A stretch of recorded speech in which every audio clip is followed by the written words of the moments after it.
Hello दोस्तों, अस्सलाम वालेकुम। कैसे हैं आप सब लोग? उम्मीद करती हूँ आप सब लोग खैरियत से होंगे, लेकिन मैं यहाँ पर खैरियत से नहीं हूँ।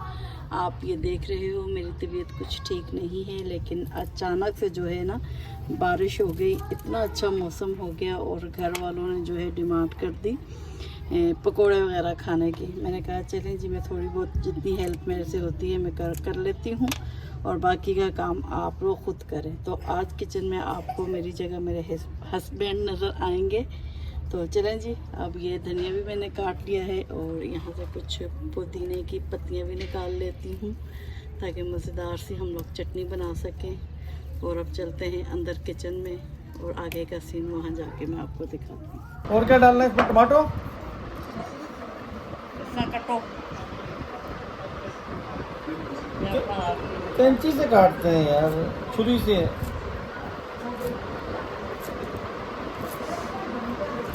असल में पाउडर भी है ना होंगे। आज आपको मैं बता रहा हूँ चटनी वाले पकोड़े। प्याज वाले भी खाए होंगे आपने, आलू वाले भी खाए होंगे। आज आपको मैं बताता हूँ, लास्ट तक देखिएगा इंशाल्लाह क्या होने वाला है। ये अभी टमाटर आ गए। आप अभी तक कंफ्यूज होंगे चटनी वाले पकोड़े कैसे होंगे, बस आप देखिएगा इंशाल्लाह। थोड़ा सा टाइम लगेगा, छुरी भी हमारी तेज नहीं असल में, आप देखते रहिएगा बस। अभी मैंने आपको छुरियों का सेट सिखाया। ये मत समझिएगा चटनी अलग होगी, नहीं, चटनी वाले पकोड़े होंगे।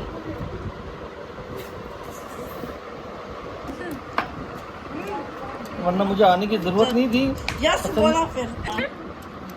असल में मेरी मिसेज को थोड़ा मसला हो गया था, तो इस वजह से मुझे आज बारिश भी अचानक होगी। मैंने कहा चलो मैं खुद ही चटनी वाले पकोड़े बनाता हूँ, आप रेस्ट करो। ये बेसन डलेगा आप,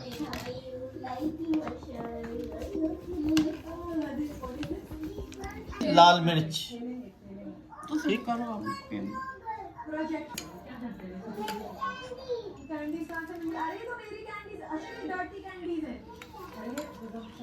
ये आ गया जीरा। जीरे की जो है ना असल खुशबू होती है, जायका कम खुशबू ज़्यादा। ये आपका आ गया धनिया और पुदीना मिक्स करके थोड़ा सा मज़ीद काट लें तो अच्छा रहेगा।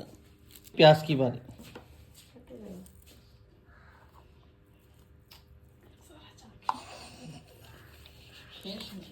ये सारा आ गया प्याज आपका। ये थोड़ा सा सोडा डाल दिया आपने, ठीक है। अब इतना मिक्सिंग हो जाएगी।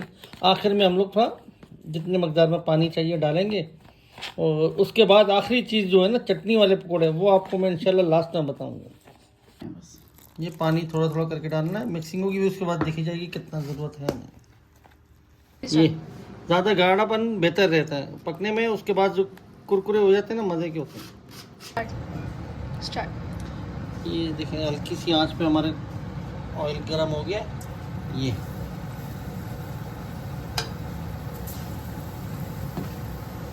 जितने छोटे छोटे बनाएंगे उतने अच्छे लजीज बनेंगे।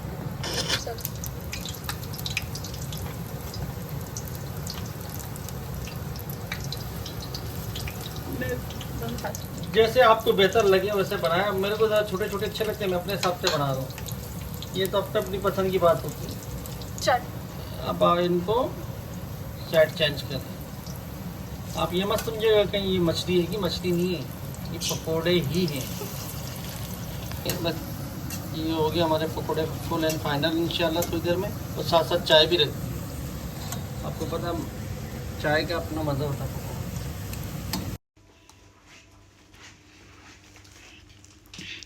अच्छा जी, यहाँ पर देखें इन्होंने पकोड़े बना दिए हैं और ये फ़र्स्ट टाइम इन्होंने बनाए हैं। फ़र्स्ट टाइम ये किचन में गए हैं, तो चलें अब यही ट्राई करके बताते हैं कि कैसे बने हैं। चाय भी साथ बना ली थी। और अच्छा तो गाइस, मैंने आप लोगों को कहा था ना कि मैं आपको दिखाता हूँ चटनी वाले पकोड़े। ये देखें, ये है चटनी वाले पकोड़े। ये था मेरा छुपा हुआ जो क्या कहते हैं अपना फन था। ये अब मैं आपको खा के दिखाता हूँ। ज़बरदस्त।